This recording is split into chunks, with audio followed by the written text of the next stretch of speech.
YSR काँग्रेसचं मतदान भाजपाच्या उमेदवाराला तेलुगू बिट्टा रेड्डी यांना आंध्रातूनच मतदान नाही।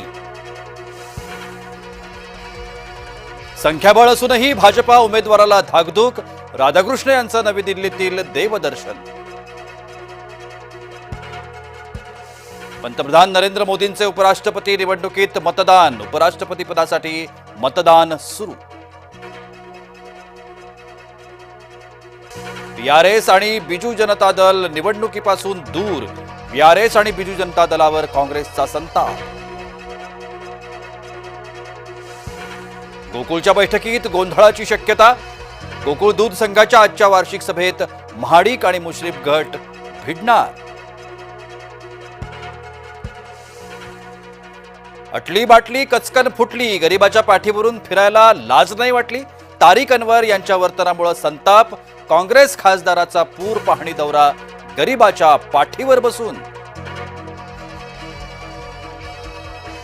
नाराजांच्या मनधरणीसाठी एकनाथ शिंदेंचे प्रयत्न, सलग दुसऱ्या दिवशी शिवसेनेची होणार बैठक। जेईतल्या स्कॉलर्सची आयटीकडे पाठ, परदेशी विद्यापीठ संशोधन संस्थांना विद्यार्थ्यांची पसंती, अव्वल आलेल्या 339 विद्यार्थ्यांबाबत माहिती उघड।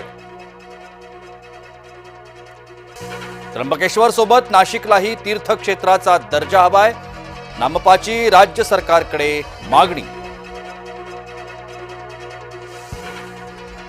आपला मिलिंद बघा कसा पुशअप मारतोय, एकदम कडक।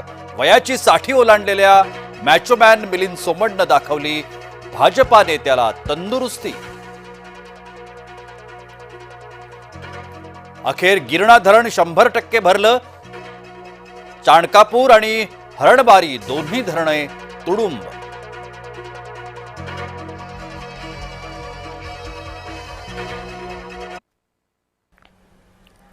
उपराष्ट्रपती पदाची निवडणूक शेवटच्या टप्प्यात, मंगळवारी मतदान, भाजपा आणि काँग्रेस आघाडी मैदानात। महायुतीच्या मंत्रिमंडळाची आज साप्ताहिक बैठक, आज तरी भुजबळ बैठकीला येणार का, सर्वांचं लक्ष। सरकार ओबीसींच्या मुळावर उठलंय, विजय वडेट्टीवार यांचं वक्तव्य। शासनादेशामुळे ओबीसींच्या आरक्षणाला धक्का नाही, उपमुख्यमंत्री एकनाथ शिंदेंचं वक्तव्य। जागतिक लिंगायत महासभेचे आवाहन, धर्माच्या कॉलममध्ये लिंगायत लिहा।